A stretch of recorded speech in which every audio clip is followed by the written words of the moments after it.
Go for it. Okay. January 18th, 2009. I'm interviewing my daddy, Phil Jacobson, who was a glider pilot.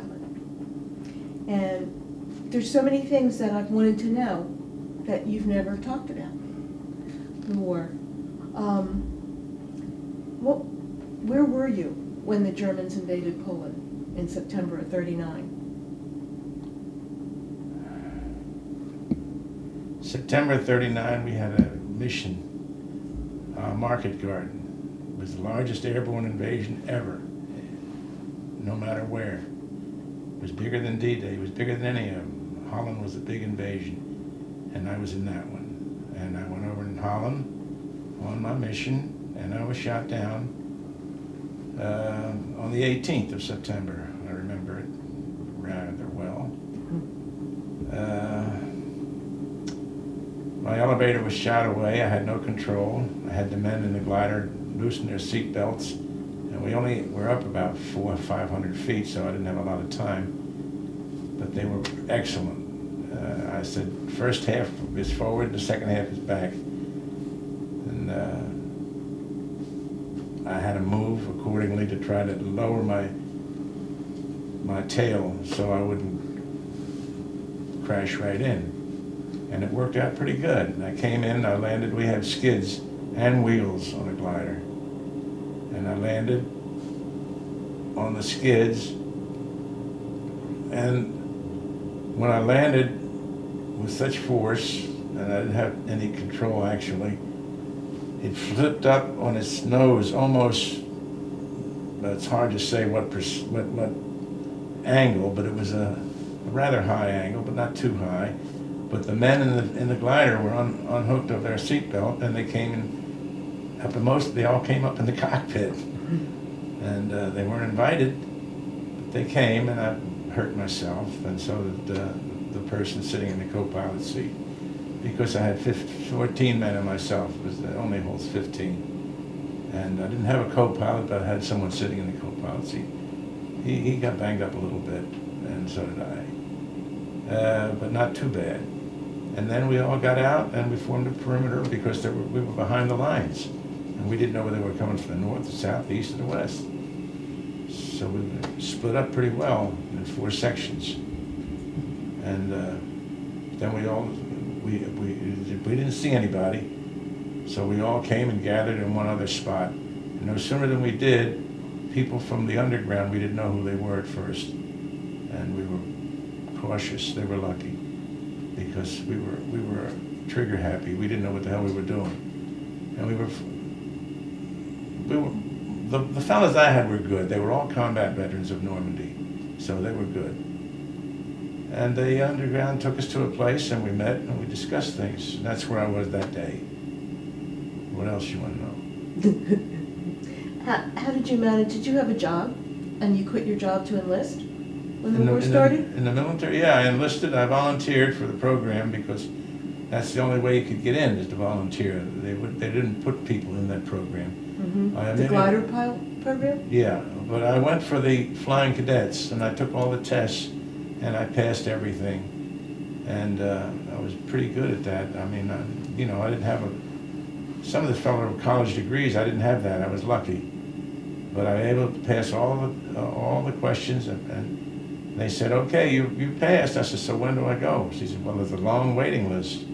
You just have to wait. I said, well, I don't want to wait. I said, the war will be over in 10 minutes. I said, as soon as we get over there.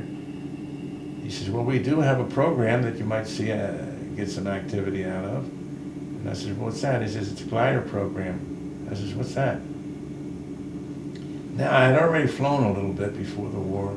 I went out to Smith Avenue. There was I forgot the name, Curtis Wright, I think, was the name of the airport. And I got friendly with a guy, and he would give me a ride, and he gave me a lesson. I didn't pay for it because I didn't have any money. And nobody had any money in those days. So I took the glider program, and they sent me to, wait a minute, there's something wrong here.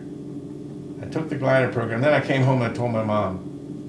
And I said, I'm going in. So I went up to Middletown, Pennsylvania. I I was indoctrinated there, and they gave me a physical, like I never had before. The fellow said, well, you passed everything, but you only have one problem, and we can't take you for that. I said, well, what's that? He says, you have a deviated septum a little bit. I says, oh. I says, well, can't I get that fixed? He says, yeah. But you can't go in unless you get it fixed. I says, well, look, you hold all my papers. I'll go back to Baltimore and I'll get it fixed. I didn't even know what the hell it was. Mm-hmm. So I went to a fellow named Dr. Weinberg. I remember his name. And I told him what I did and what I wanted and why I wanted it and so forth. And he was so proud of me. He gave me the operation for free. And I still had the patches in my nose. I went home and I said, I'm going back to Pennsylvania to the Middletown Air Base. It wasn't an air base, it was an indoctrination center. And she says, well, be careful, good luck. She was great. And I did. I still had stuff in my nose. And I took them all off when I went to see this doctor. And he says, okay, you got it. So then they sent me to get my uniform. And we were all in line. Boom, boom. They were throwing it at us. What size shoe you wearing? Well, 11 and a half I was wearing at the time. And pants, I said, I don't know. But they gave me my uniform, and it fit pretty good. And then from there, what did we do? It got me off guard because I didn't prepare for this. Let me see, from Middletown, we all went to Lockbourne, Ohio. And they didn't know what to do with us.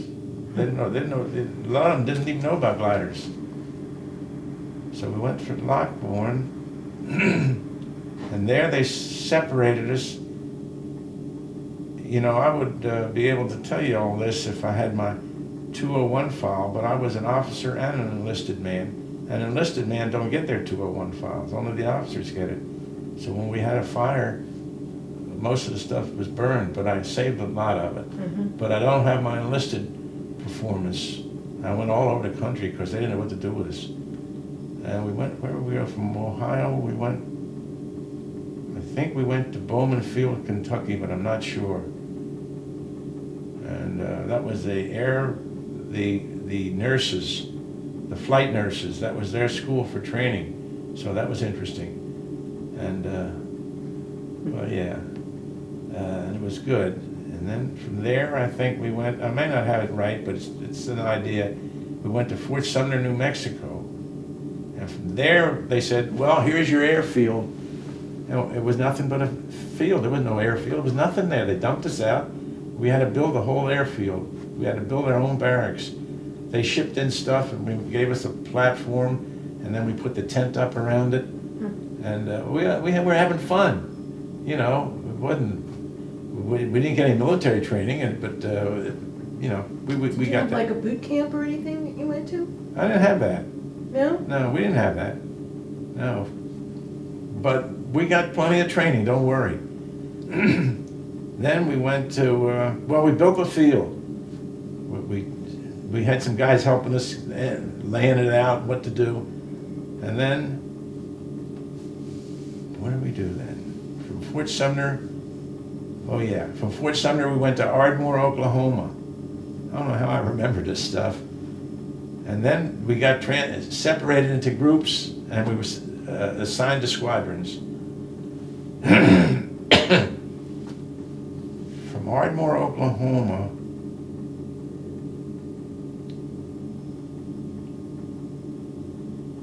I think they sent us to Janesville, Wisconsin. And my class wasn't the number that I graduated in 4225, but that class was 4220. I remember the class number.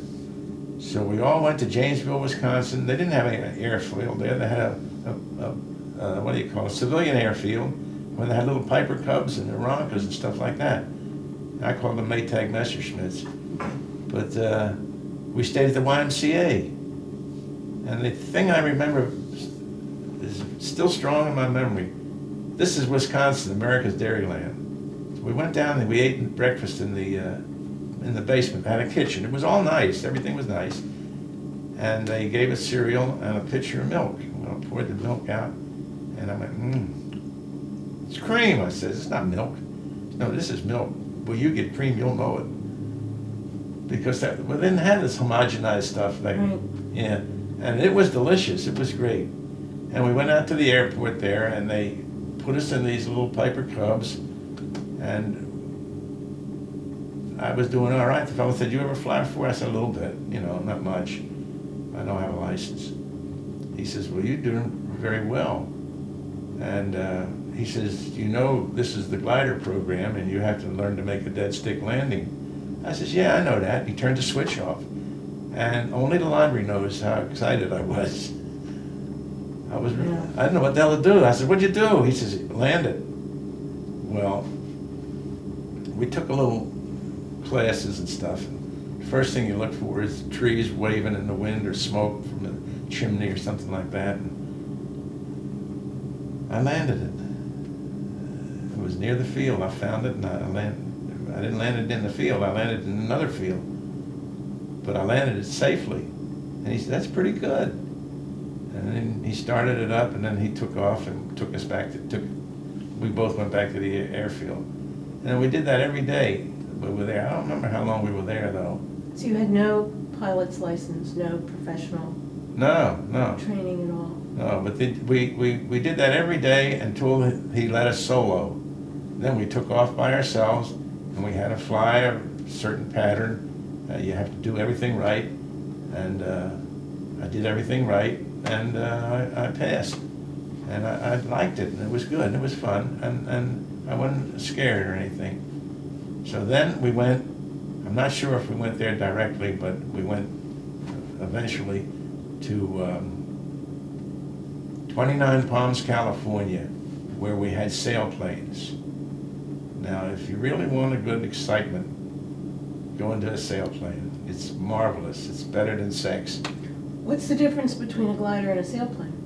Well, a sailplane is a glider, but a sailplane is very light, long wingspan, and a little bits of thermals, little wind. You ever see dirt going up in a circle?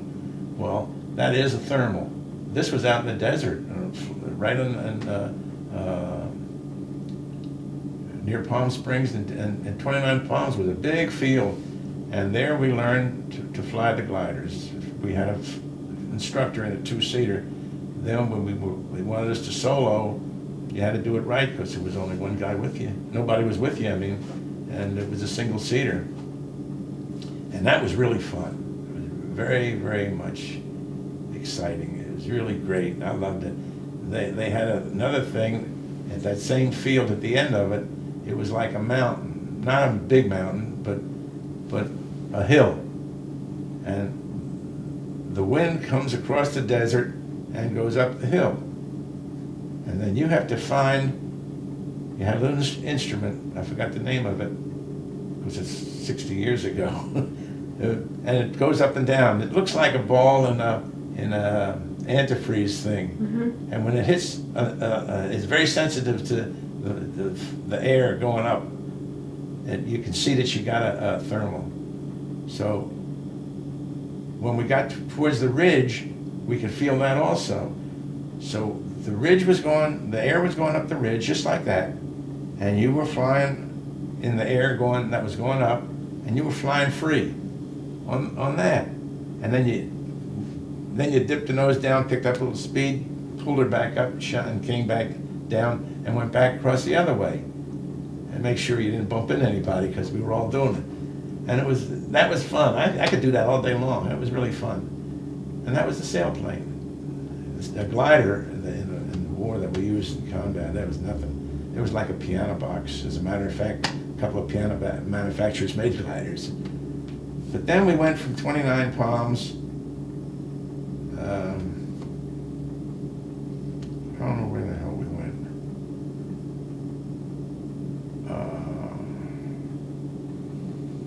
29 Palms. We got our wings there. No, we didn't. We got our certificate that we completed basic. Then we went to Then when they sent us back to Kentucky, that's what it was. They sent us back to Kentucky, and we all fooled around, went to town, and had, you know, had a few drinks and stuff like that. Had pretty good training. Then they sent us. They sent us to Victorville, California on a troop train. And that's where we were going to take our advanced training at Victorville. It was a, I think it was a,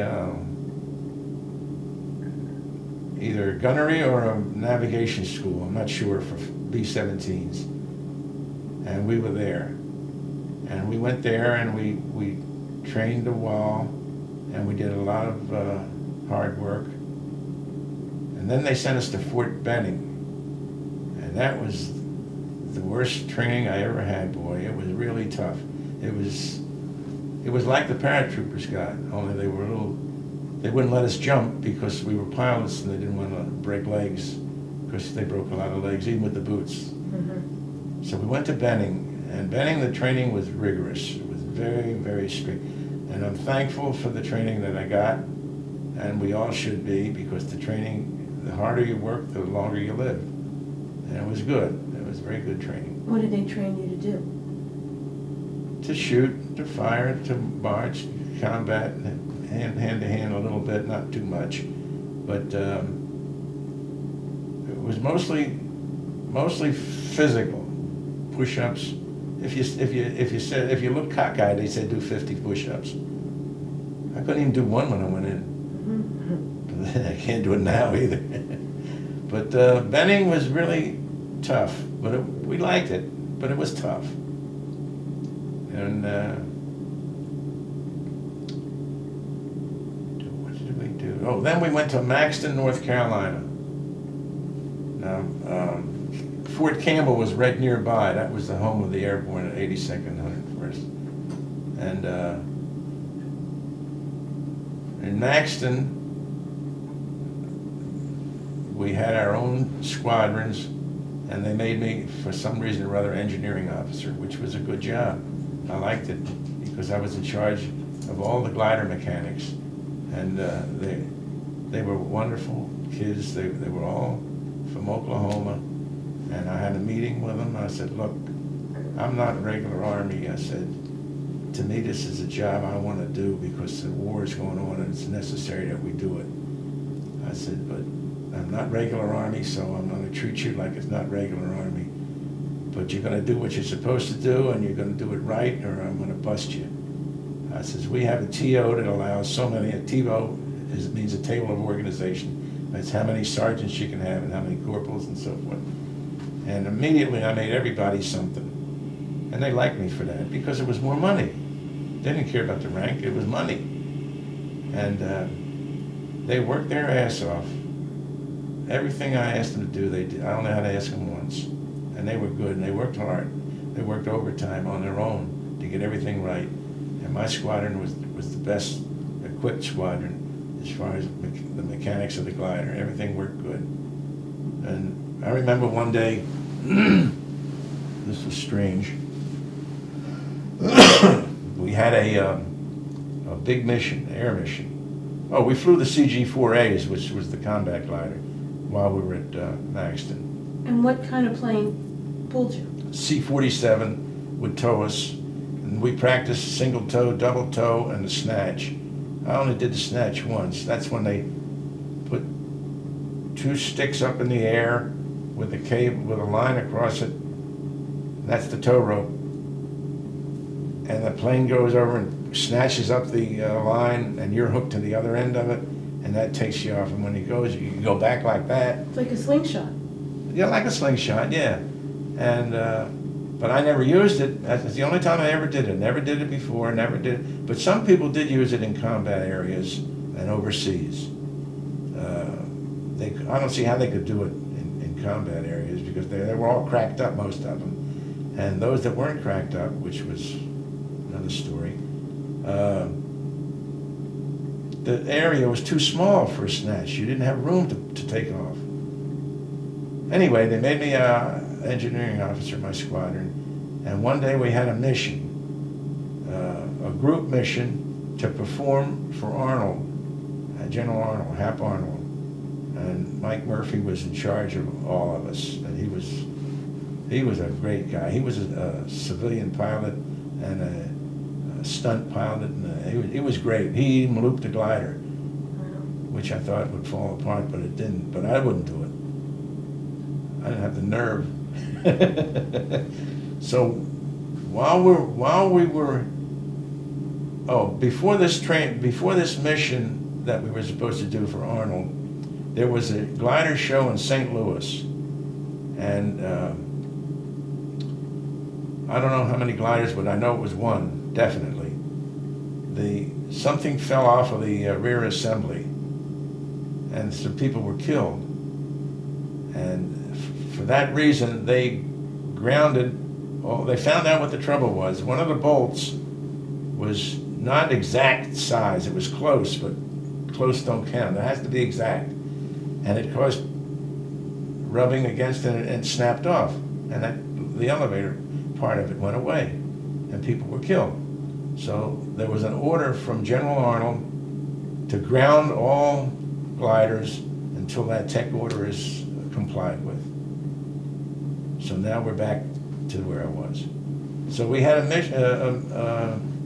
mission to do for Arnold and some top brass to see how the gliders are going to work. They want to see it. So I wouldn't put my gliders on the field because the tech order hadn't been complied with yet. We never received the new parts. So somebody comes over to me and he says, "Hey, Jake, how about getting your stuff out there? They're waiting for you." I said, I'm not going to release them. I have a tech order signed by General Arnold, and until this order is complied with, I grounded all my gliders. And I was the only one that did that. And they put me under arrest. Now, I was an officer, so they couldn't put me in jail. They put me under house arrest. And I'm sitting in my bunk, and I'm sitting there, what the hell kind of army is this? They're crazy. And I knock on the door, MP says, "General Arnold wants to speak to you." And I says, "Oh shit, they're gonna kill me." So I says, "Yes, sir." And he says, "How come you didn't put your gliders on the field?" I says, "Well, General," I said, I was really relaxed because he was a friendly fella. I said, "I have an order from you, signed by you, to ground all gliders until a certain tech order is complied with. And we never received the parts, it hadn't been complied with. And if I release these gliders, I'm releasing them where people could die or get hurt. And that's my responsibility, and I'm not going to do it." He says, "How long have you been in the Army?" I said, "I haven't been in the Army too long, sir."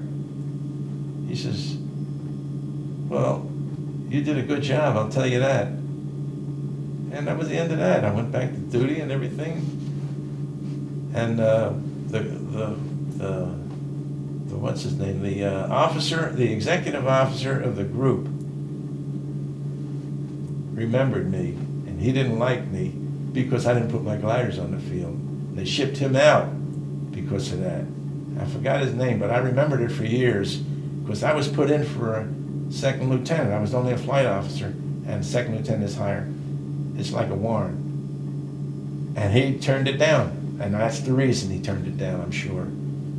Anyway, it didn't make any difference to me.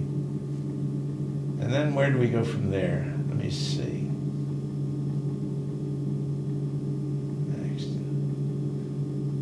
We went someplace. We were always going someplace. We went someplace. Where did we go?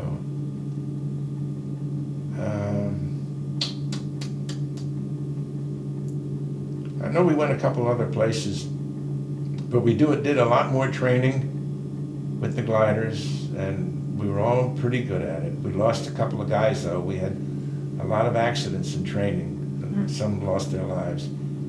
Because it was, you had to do it right the first time. You didn't get a second chance. But we were all pretty good. We were a crazy bunch. I mean, we weren't military at all, but we did our job. And then we went back to someplace, I think it was Ohio, someplace in Ohio. I don't remember where. It could have been Lockburn again, but I don't think so. They shipped us overseas. And they put me in the 434th Group, 72nd Squadron, and that's where I stayed until the... Where did they ship you to? Well, when we first got there, I don't remember exactly, because we moved so many places. We went to Aldermaston and Reading, and a couple other places. I don't remember the names of them. I really don't. But there all we did was train. Now that our squadron took in paratroopers and gliders. The work that the power pilots did in this war was so great. I mean, everybody should love them. They took gas to Patton over, and the Patton was going faster than the airplanes could serve them gas. That sucker was going right through Europe. And when the guys had a jump with paratroopers, the C-47s took them. When the gliders had to be towed, the C-47s took them. They don't have any armament, they don't have any guns, we were flying low altitude. How high did you go? Well, it doesn't matter how high we went, but when we went over the channel, we went below radar, we were almost getting spray from the waves. And then when they cut us loose, we were about 300-400 feet. That's all. So we were subject to small arm fire. How long could you fly? How long did you fly at that? On the combat glider? In that altitude? I mean, Not far. Not far. We had maps that we had to study, and we had checkpoints that we had to look at, and the landing in Normandy was terrible. My glider was perfect. I made a perfect landing. Unbelievable. And everybody else was cracking up. The Germans, they had hedgerows. They weren't hedgerows at all. They were stone walls with hedges. So it's not like if you hit a hedgerow, you hit a hedge, you hit a stone wall made out of rocks. And the landings were tough. There was a lot of personal injuries, and some fellas lost their lives. That was tough. But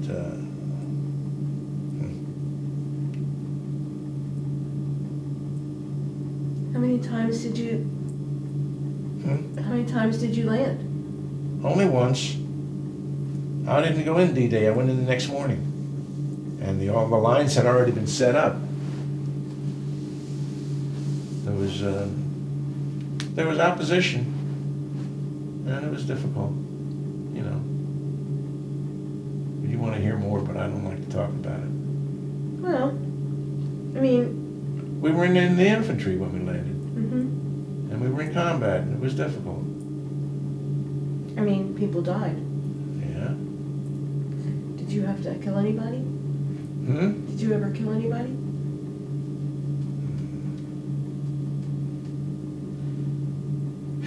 I guess I did.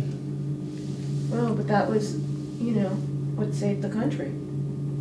Well, yeah, I mean, look, it wasn't a playground. I mean, it was war. Yeah. How do you feel about the Germans now?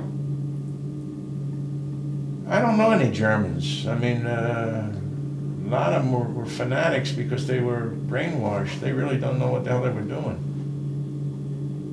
The Japanese is another story. They were crazy. They were vicious. They never heard of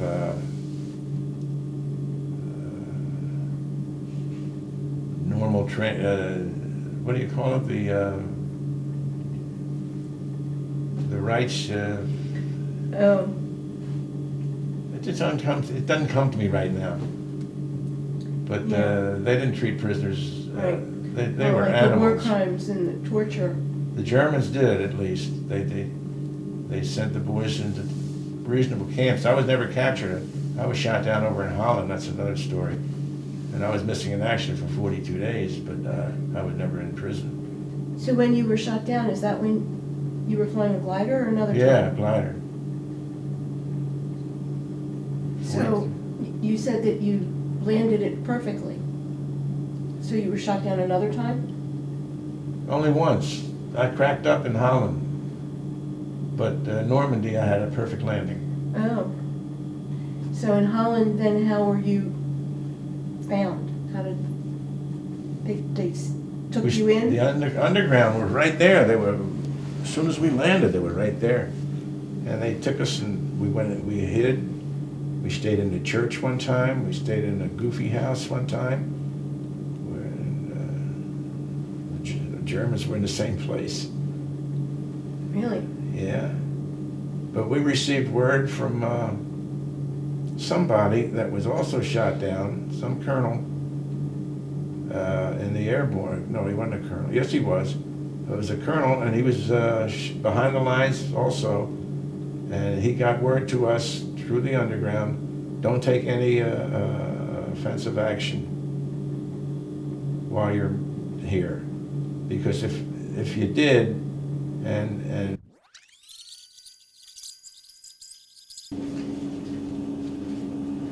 Start anytime you want. All right, I'm catching up. Start anytime you want.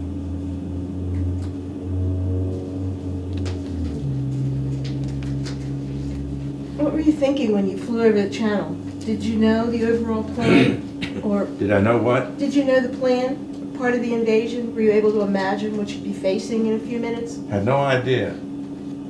First time. It's the second time is worse. Because you knew. Yeah. I had no idea I had a co-pilot. I never even met him before. I never saw him after we landed. He disappeared. He said, "Oh, this is fun." I thought he was a nut myself, but it wasn't, definitely not fun. But we didn't know what to expect, really. Mm-hmm. Mm. Do you remember any of the people from Holland?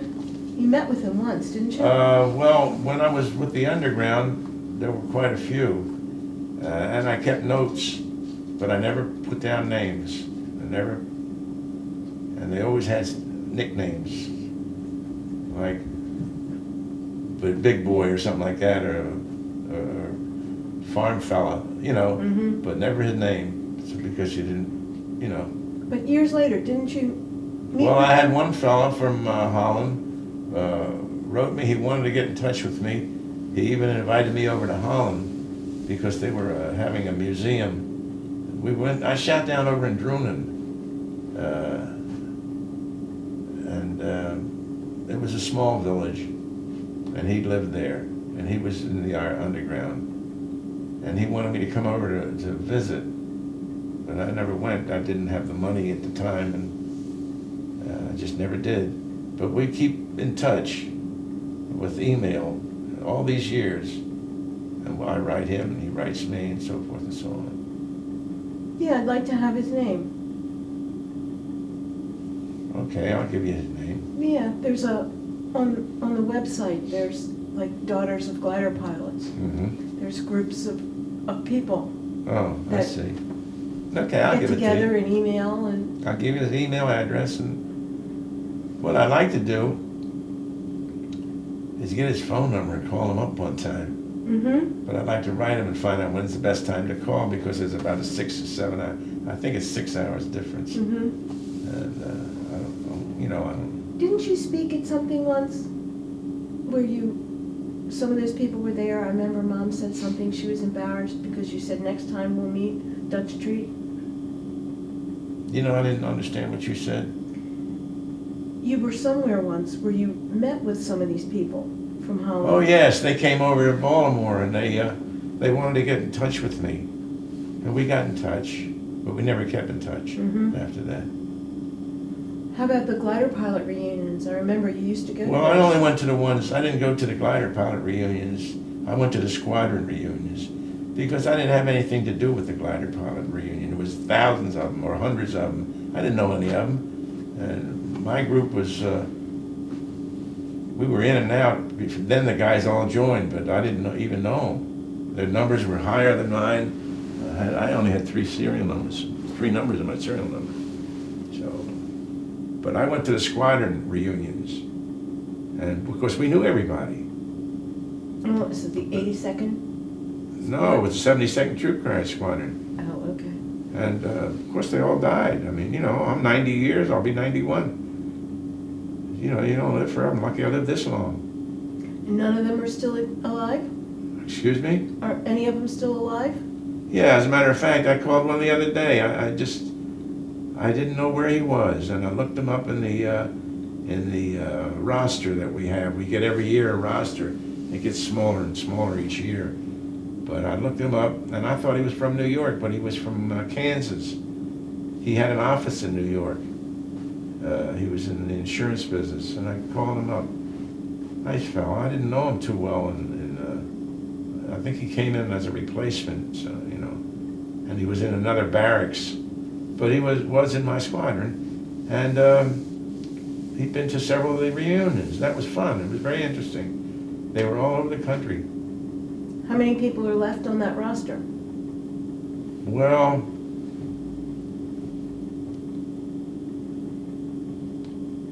most of them I didn't know because they were enlisted men. And not that I didn't talk to enlisted men, but I didn't have anything to do with them. I mean, they ran the orderly room, they kept the gliders in shape, but I never spoke to them or anything like that. Not that I didn't want to speak to them, but we just weren't close. But they were in our squadron. They were an integral part of everything that we did, even to the lowest man. It's important. If he don't do things right, the whole squadron doesn't function. But of the pilots, there weren't too many left. Some of them were, and I noticed that all of them had done rather well in life. They were hard workers and leaders and educated, and they all did well. Doctors, lawyers, professional people, had businesses of their own, and it's a good cross-section. But what else? Would you like to get together with them? They gave it up. It was too much expense to have a reunion that nobody's left. Nobody wants to work anyway. What if somebody else just put it together? Well, I know what you're thinking. That's what you like to do. Yeah, no, I don't think it would work. It might, but I don't think so. Anyway, it's been 4 years since we had a meeting. And those that want to get together, get together. If you were a little younger and the war was right, would you do it again? Absolutely. Really? If I could see and I could hear and I could run.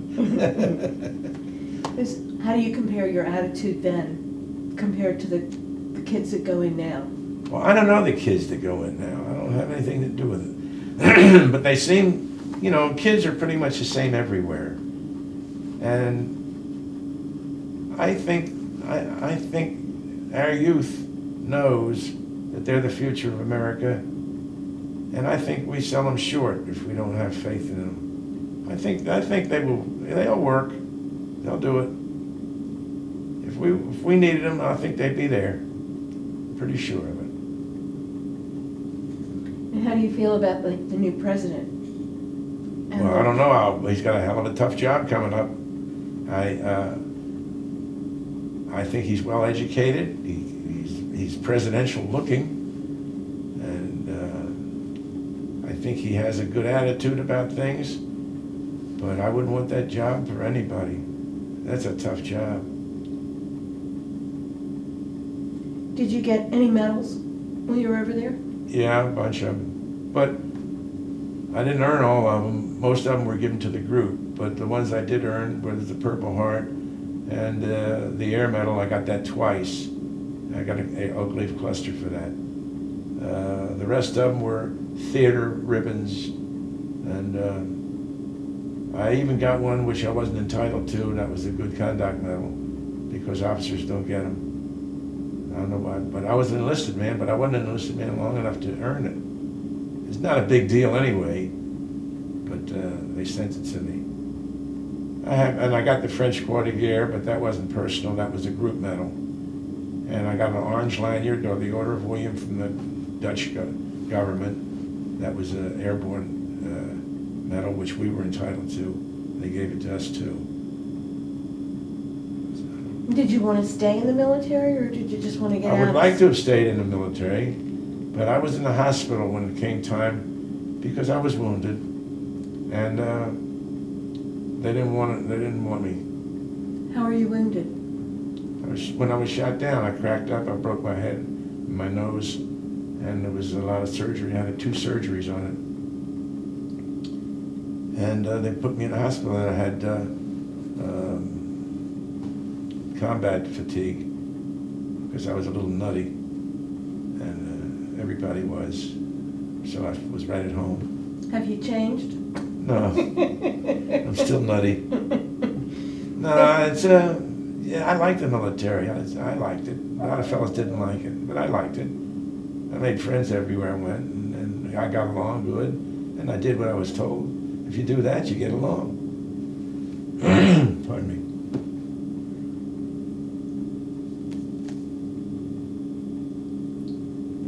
Would you rather forget the experiences there? Does it get Some of them. Does it get any easier to remember it as you get older, or harder? No, little by little, but you don't forget. It's inscribed on Does it still haunt you? you. Sometimes. Like what things? I don't know, go somewhere else. Okay. Is there anything you want me to know about the war? Anything I want you to do what? Anything you want me to know about the war? We won. I knew that. But now I'm not sure. No. Listen, there's been wars ever since there's been people. There will always be wars. It's sad, but it's true. And how about, there's a lot of kids that, glider pilots and glider planes are foreign to them. You know things that nobody knows, and there aren't a lot of people around to tell the story. Yeah, but I don't feel like telling it. I had a fellow one time when I was in Florida followed me for miles. I looked at him in the mirror. I know he was following me. And I pulled in front of my house, and he pulled right back of me. And he got out, and I figured, what the hell's going on here? He was only one man, so I knew he wasn't FBI because they don't travel by themselves. Anyway, he was a teacher, and he saw a bumper sticker on my car, World War II glider pilot, and he asked me if I would come to his school and speak to his class. I didn't want to do it. Mom said I should have done it, but I didn't. I didn't like it. I didn't want to talk about it. Well, there are a lot of people that would like to know about it. Yeah, I know, but I don't feel like talking. You're lucky you got this far. Here's some pictures that. What's this? Oh yeah, isn't that nice? C-47 towing gliders. Where'd you get that? Richard printed them out from the website. Oh yeah, that's a cockpit. It looked like nothing in it, right? No, and that's what it looked like. Hold it up to the camera. And there was nothing in it? Is that what they really look like? Yeah. There's a Where'd couple you of sit? instruments, airspeed, turn and bank. You had troops in there and supplies? 15. Well, when I went into France, I had a Jeep and a utility trailer with medicine and ammunition, and 3 men from the airborne. And they took up, and we pick the nose up when we land. We land, and then it goes down on the nose, and then we take the 2x4s or whatever they were, and we had them stowed away, and we pick up the tail that had holes in them, and we put the board through the metal brackets that were sticking out, and that held the tail up. And then we opened up the hood. It was this part of the thing. It goes up like that, and the Jeep drives over. We give them a ramp to drive down, and it drives out of the glider. So it was a very efficient piece of equipment. The reason for the glider was that instead of the paratroopers, they used to land all over the place. You can't help it. the airplane takes you and you jump out, and then by the time you jump out, it's another 100 yards, 200 yards. They landed large groups of men in a single area, and that's what the purpose was. And it was a good, gliders served a good purpose. Yes, we did. Yeah, it's interesting. How big was a glider? I don't remember the exact measurements. If I would have known you were going to ask me these questions, I would have been prepared. But they were smaller than a C-47, but they were big. They were much bigger than a small airplane. And had a large wingspan, naturally, because it needed lift. Yeah. Everybody says I was crazy, but I don't know. I flew them. I liked them. But they were, you didn't want to stick your finger through the wall when we go outside. They were thin? Very thin, yeah. Tubular aluminum and paper thin. It wasn't even canvas, it was something else. And they put a dope on it, you know, paint. And it made it rigid. It was like paper mache airplane? Well, a little stronger than that, but it was a good weapon. And when you flew them in California, how long could you stay up? Oh, the sailplane? Yeah. It's forever. Really? Except maybe when it got dark. As long as there was heat and any rising temperatures, the gliders were just like kites. That was wonderful. It was a great feeling to fly those things. I would like to do that. Yeah, it's safe. Must have wing drops off or something. How about that guy that landed the plane on the Hudson? Oh, that's amazing. That is amazing. That fella is super. I was surprised the thing floated so well. Yeah. When they took it out of the water, finally, But that landing, my goodness gracious, that's some landing. he had glider pilot experience. Well, that's what I heard, but then I saw again it said fighter. So maybe a lot of people used to make that mistake. They don't hear good. Mm-hmm. They don't hear well. And you don't understand when they say fighter or glider, they don't understand the word. But that was a big glider, I'll tell you. Well, he would have had to have had some gliding experience if he didn't going down. He does now. Well, he's a good pilot. He's a good pilot. I don't see how you fly this thing without power. It's just too, I don't know, it's amazing. You have to have hydraulic power to move the controls. That's a hell of a job he did. It's an amazing job. Mm. You had to give him half of the company because the insurance company would have got it if there would have been any accidents. Right? It's amazing. It was just Yeah. one person broke their legs. That Absolutely. was it. That's the only thing that happened was one fatality. Do you miss flying? I used to miss it, but now I don't see as well without glasses, and I wouldn't want to fly up there and lose my glasses. And I like to fly. Yeah, I miss it. It was fun. We should get somebody to fly us around one day. I don't want nobody to fly me. I don't like anybody to drive me either. Really? Yeah.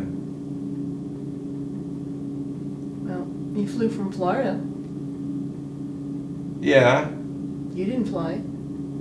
Somebody else flew you. Yeah, okay. Oh, you're done, aren't you? I'm sort of done.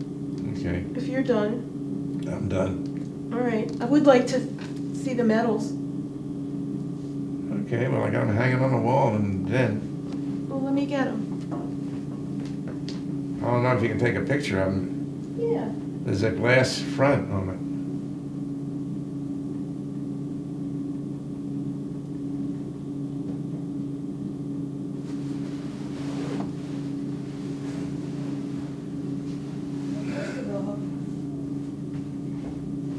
Let's see. I'll get the medals, but this was you in your uniform. And by a glider pilot. A glider plane. No, it's not a glider. What is I have it? a glider there. That's a training plane. That was taken in Victorville, California.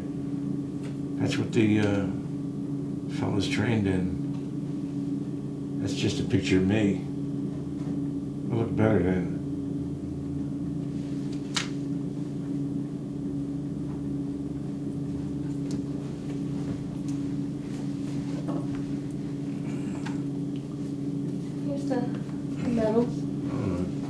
where's Joey?